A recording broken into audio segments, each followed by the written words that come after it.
열왕기상 19장 19절부터 21절 말씀 마음을 집중하시고 함께 읽어보십니다. 엘리야가 거기서 떠나 사밧의 아들 엘리사를 만나니 그가 12겨릿소를 앞세우고 밭을 가는데 자기는 12째 겨릿소와 함께 있더라. 엘리야가 그리로 건너가서 겉옷을 그의 위에 던졌더니 그가 소를 버리고 엘리야에게로 달려가서 이르되 청하건대 나를 내 부모와 입맞추게 하소서. 그리한 후에 내가 당신을 따르리이다. 엘리야가 그에게 이르되 돌아가라. 내가 네게 어떻게 행하였느냐 하니라. 엘리사가 그를 떠나 돌아가서 한 겨릿소를 가져다가 잡고 소의 기구를 불살라 그 고기를 삶아 백성에게 주어 먹게 하고 일어나 엘리야를 따르며 수종들었더라. 아멘.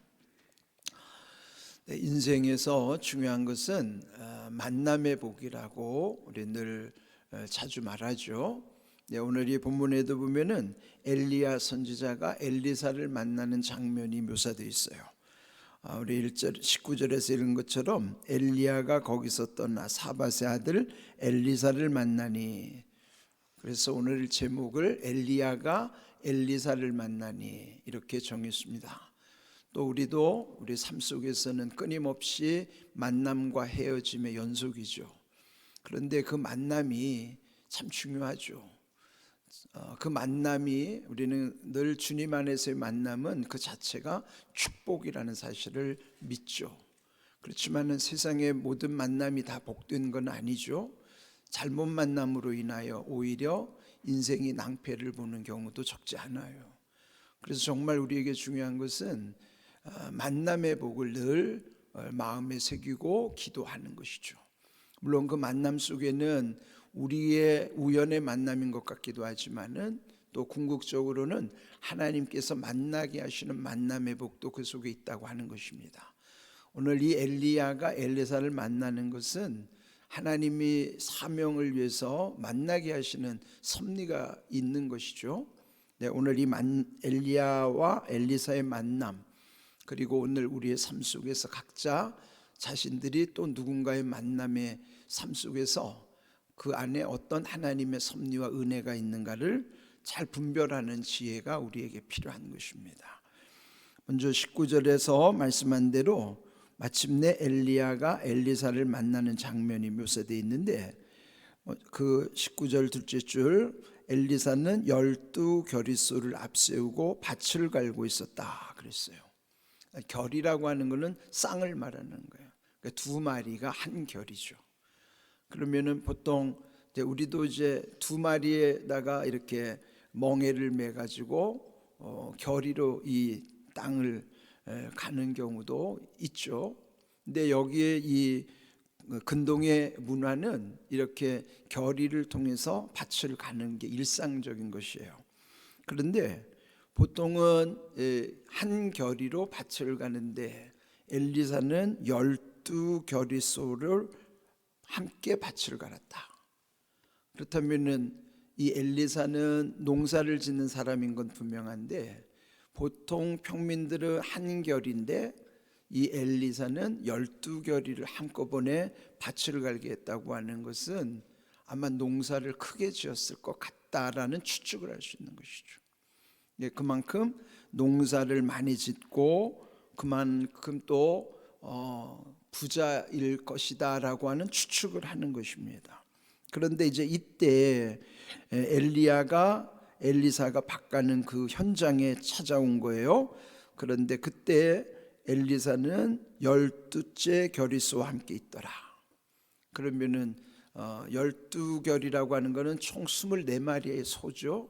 24마리 소를 이제 밭을 가는데 아마 또 다른 일꾼들이 각각 그 겨릿소를 맡아서 하겠지만은 그 마지막 12번째 겨릿소는 이 엘리사가 지금 이 밭을 갈고 있었다 하는 거예요. 또 여기서 또 추측할 수 있는 것은 그렇게 큰 농사를 짓는 주인은 보통 종을 시키긴 하지만은 자기가 직접 농사를 짓지는 않게 되죠.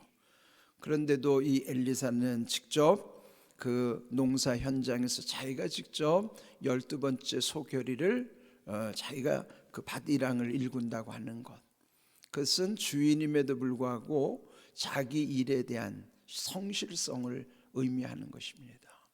여러분, 이게 삶의 현장에서의 성실성이 하나님이 우리를 유심히 보는 기준이기도 해요. 사소한 것 같지만은 우리가 이제 뭐 떡잎을 통해서도 들성부른 나무는 떡잎부터 알아본다고 그러잖아요. 그러니까 뭐든지 아무것도 아닌 것 같지만은 허드렛 일을 하는 것 같아도 그 속에는 그 사람의 됨됨이가 드러나게 되는 것이죠. 그래서 여러분, 하나님 무언가 작은 것 하나를 맡겨줘도요, 그 일을 충성하는 사람을 유심히 보시는 거예요. 우리가 하나님께 받은 작은 사명이라 하더라도 소홀히 여기지 않을 때, 그는 하나님이 우리의 중심을 보시는 거예요. 지금 이 엘리사가 어떻게 택함을 받는가에 대한 것들 한번 집중해 보십시오. 이미 앞에서 보았던 것처럼 이 시대가 얼마나 험한 시대인가 하면은 바알과 아세라 우상 숭배 아주 쩌들어 있는 시대요, 또 아합 왕과 이세벨 왕비는 최악의 지도자들이에요. 이런 상황에서 정말 드러내놓고 하나님을 믿는다고 말하기 어려울 정도로, 오죽하면은 그 엘리야마저도 계속 나무로 도망가서 로뎀나무 아래에서 죽기를 청했겠어요? 그러나 다시 그를 회복시키신 하나님은 힘을 얻게 하고 그는 다시 호렙산까지 내려가서 또 거기서 하나님이 주시는 비전을 보고 사명을 붙잡고 다시 일어선 것이죠. 그리고 나서 이제 다시 힘을 얻은 엘리야가 여기 마침내 엘리사를 만나는 것이죠. 그 또 배후에 하나님이 역사하시는 거예요.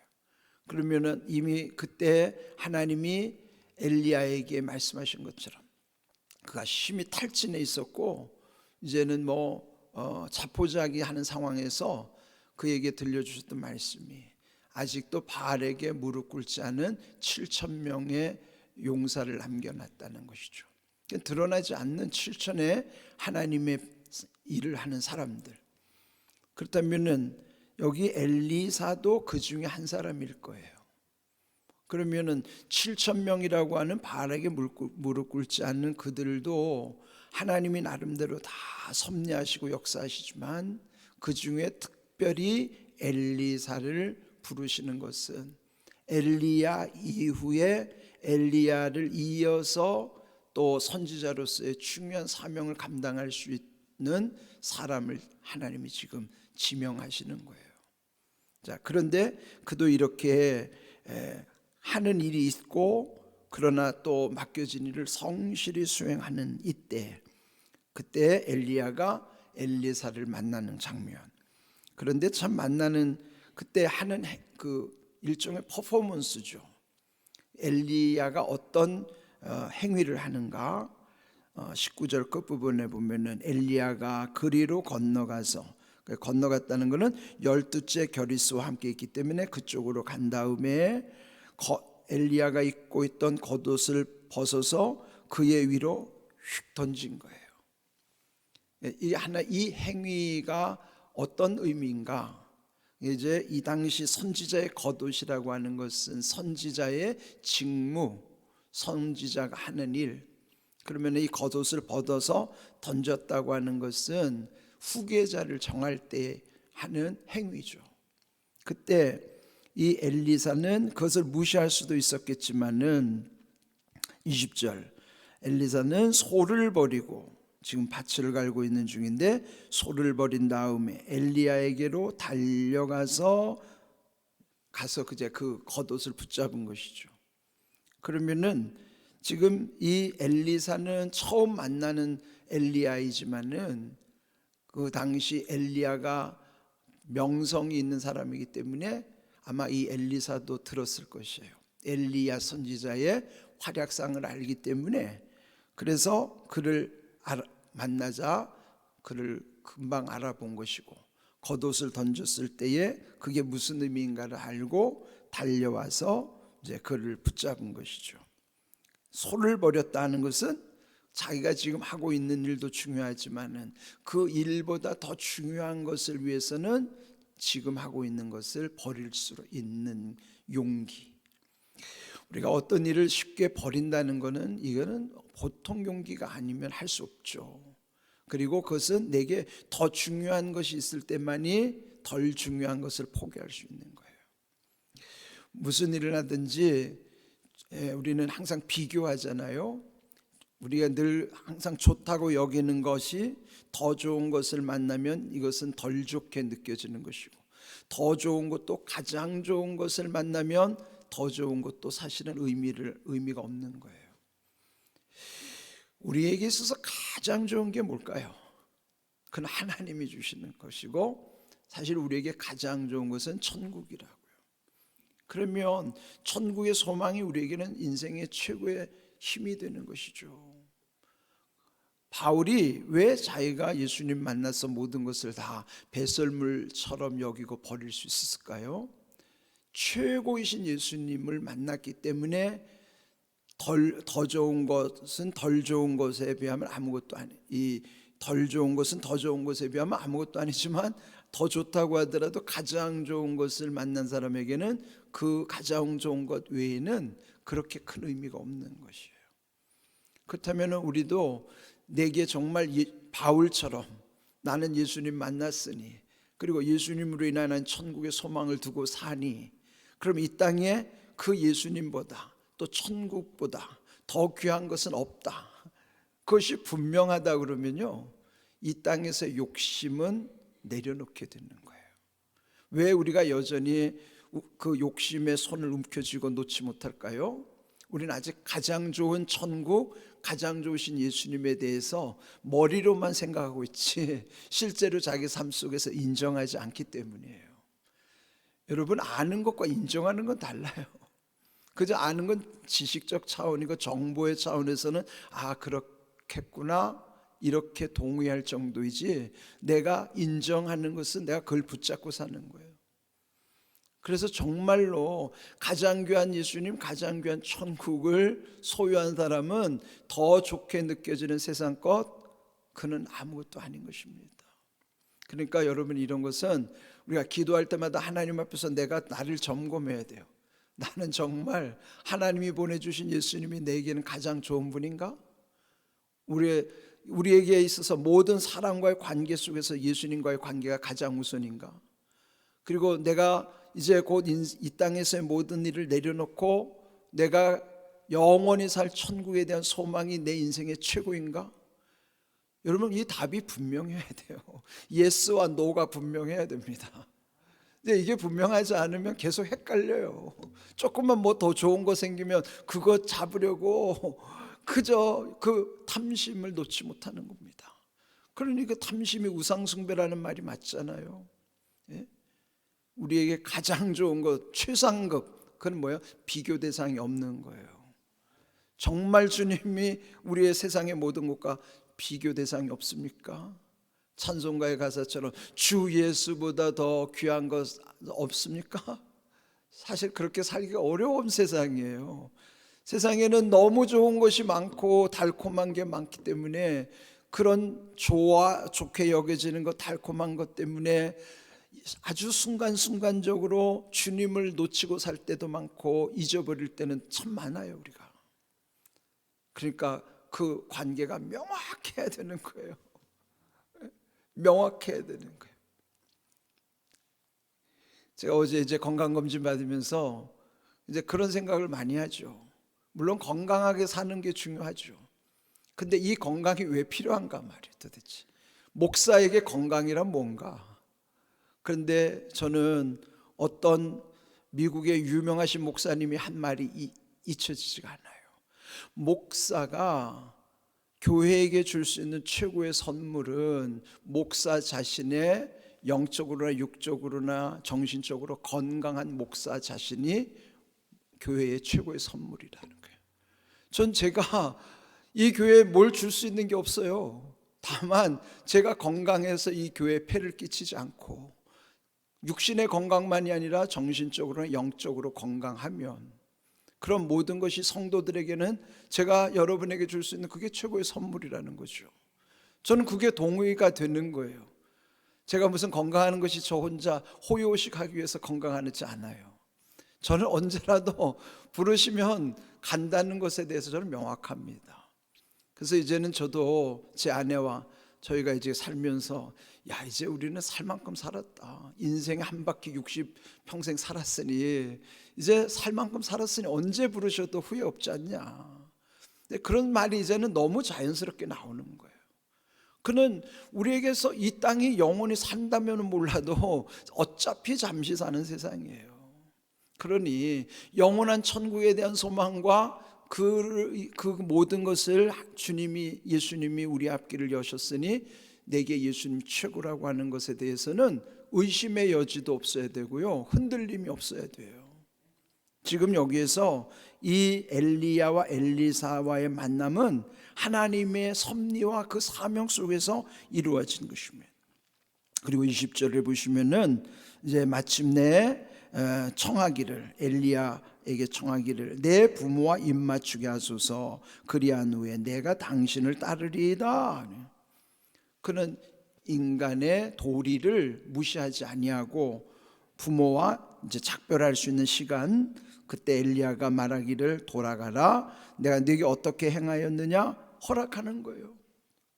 갔다 오란 말이죠. 그러면서 여기 21절 그리고 다녀온 다음에 엘리사가 어떤 결단을 하는가요? 엘리사가 그를 떠나 돌아가서 한 겨리 소를 가져다가, 그러니까 소 2마리를 잡고 또 소의 기구를 불살라. 그는 뭐예요? 이제는 결단하는 거예요. 내가 이제 더 이상, 지금까지는 나를 위해서 살았지만은 이제는 이 농사 짓는 것을 이제는 버리고, 그리고 하나님의 일을 위해서 전적으로 헌신하겠다고 소 2마리를 잡아 또 각 그 소의 기구는 불을 사른 다음에 그 고기를 삶아 백성에게 주어 먹게 하고 엘리야를 따르며 수종들었더라. 결단한 것이죠. 근데 이렇게 해서 엘리야와 엘리사의 만남이 이루어지게 되고, 엘리사는 엘리야의 제자로서 그 후계자가 되는 것이에요. 그리고 이후에 엘리사는 나중에 이제 열왕기하 2장에 보면은 엘리야가 하늘로 올라갈 때 갑절의 영감을 구한 대로 그는 엘리야보다도 더 엄청난 일들을 하게 되는 거예요. 그래서 그 엘리야와 엘리사 시대에 사실은 그 시대적으로는 영적으로 암흑기지만은 하나님의 놀라운 역사들은 더 강하게 나타나는 거예요. 우리가 지금 이 시대가 어둠이 깊다 하더라도 이때는 빛이 더 밝아지는 때임을 기억하고, 이때 하나님이 또 예비하신 섭리가 있고 하나님이 세우신 또 귀한 7천의 이 시대의 용사들이 있다는 사실을 기억하면 우리가 결코 낙심할 일이 아닌 것이죠. 그렇다면 오늘 이 말씀 속에서의 만남의 복이 얼마나 중요한가? 그러면 우리에게는 최고의 만남의 복이 뭘까요? 하나님과의 만남의 복이에요. 자, 우리 한번 성경을 자막에 있는 말씀 잠언 8장 17절 읽어봅니다. 나를 사랑하는 자들이 나의 사랑을 입으며 나를 간절히 찾는 자가 나를 만날 것이니라. 하나님을 만나는 비결이 있어요. 간절히 찾으면 된다는 거예요. 간절히 찾는 이들은 하나님이 다 만나주시겠노라고 약속하신 것입니다. 자, 우리 또 한번 보겠습니다. 이사야 55장 6절 읽어봅니다. 너희는 여호와를 만날 만한 때에 찾으라. 가까이 계실 때에 그를 부르라 그랬어요. 그렇다면은 지금이 기회고요, 지금이 여호와를 만날 때요, 우리와 가까이 계시다는 사실을 알아야 되는 거예요. 지금이 만날 때 찾으라는 것이에요. 가까이 계실 때 부르라는 것이에요. 만나주시고 응답하시겠다고 하는 이 약속의 말씀 믿고, 엘리야와 엘리사의 만남도 중요하지만 우리에게 있어서 최고의 만남, 가장 좋은 만남, 복된 만남은 주님과의 만남이죠. 이런 귀한 만남의 복이 거기로부터 임한다는 것을 기억하시고, 이런 하나님의 은혜 가운데서 주님의 만남의 복이 우리에게 늘 임할 수 있기를 주님의 이름으로 축복합니다. 아멘.